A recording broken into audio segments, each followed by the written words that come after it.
sida wararku naga soo gaarayeen magaalada Muqdisho ku dhawaad 7 ruux ayaa waxay ku nafwaayeen qarax la beegsaday hotel Naasa Hablood oo ku yaala gudaha magaalada Muqdisho waxaana sidoo kale qaraxani ku dhaawacmay ku dhawaad 11 ruux sida uu noogu soo waramay wariyahayga magaalada Muqdisho Cabdilqaadir Cumar Cabdulle oo aan khadka teleefankaasi toos ugu la xiriiray waxaana nagu horreeyba weydiiyay Cabdilqaadir Cumar Cabdulle xaaladda guud ee hadda magaalada Muqdisho kadib qaraxii galabnimadii maanta ka dhacay hotel Naasa Hablood ee magaalada Muqdisho waxaana uu ugu jawaabay waayahay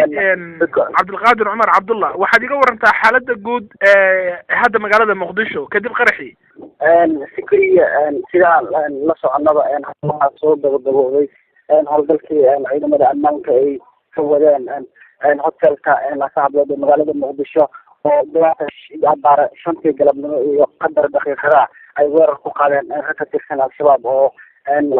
ku bilowday gaari lagu soo buuxiyay walxaha qarxa kaas oo lagu dhigay ilinka hore ee hotelka fikriya kadibna waxaa xigara ka hubeysan oo gudaha u galay hotelka inkastoo hadda weerar gabagabeeyey haddana waxaa jira fikriya meydad gadaal hadda laga soo saaray gudaha hotelka oo inta badan haddana waxaa la kala garanaayahay meydadka dadka oo qaraxii koowaad oo aad u haleelay hotelka sidoo kale fikriya waxaa jirta dumar xoogan oo soo gaaray agagaarka hotelka oo markaasi ka dhacay marka waxaa moodaa hadda xaaladda inay degan tahay inkastoo hay'adaha ammaankuna ay iyagu saraakiisha ay sheegaan in tiro ku dhawaad 10 ruux kor u dhaafaya ay ku geeriyoodeen weerarkii galabta ka dhacay hotelka Naasa Hablood inta badan 10 kalena ay ku dhaawacmeen marka laga hadlayo hadda xaaladda guud ee magaalada Muqdisho habeenimada xalay waxaa jirta hoobiyayaal laga maqlayay qaybo kamid ah magaalada waa sidee ma cabiran kartaa maadaama bishii barakeysanada Ramadan 10 u dambeysay lagu jiro waa sidee sansaanka xaaladeed dhaqdhaqaaqa ciidamadu waa caynkee maxay shacabku dareemayaan fikriya waxaa moodaa 10ka dambe ee bishii barakeysan ee Ramadan in xaaladda amni ee magaalada Muqdisho ay isbedelayso xalay ay ahayd kadib markii tiro hoobiyaal magaalada Muqdisho laga maqlayay xafladaha qaarkood inkastoo haddana afhayeenka laamaha amniga dowladda Soomaaliya maanta warbaahinta la hadlay uu sheegay inaysan hoobiyaal ahayn waxyaalaha xalay magaalada Muqdisho laga maqlay ay ahaayeen baaruud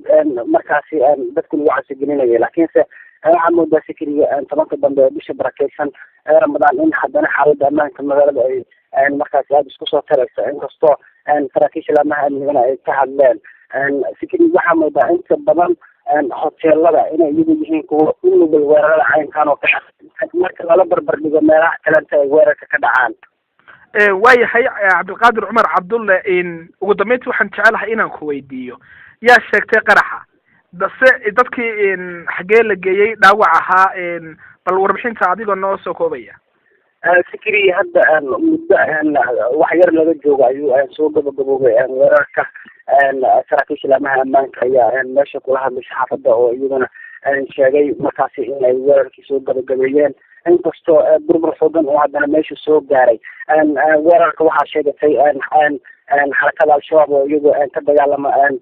gudaha Soomaaliya marka fikriya inta badan weerarada caynkan oo kalena waxaa sheegta al-shabaab oo markaasi iyagu dowladda Soomaaliya dagaal kula jira aad baad mahadsan tahay Cabdilqaadir Cumar Cabdulle wariyahayga magaalada Muqdisho warbixin kooban naga siinayay qarxii goordhoweed ka dhacay gudaha magaalada Muqdisho ay ku nafwaayeen 10 ruux halka lagu soo waramayay inay 11 kalena dhaawacyada loo dhigay isbitaalka Cabdilqaadir aad baan ku salaameynaa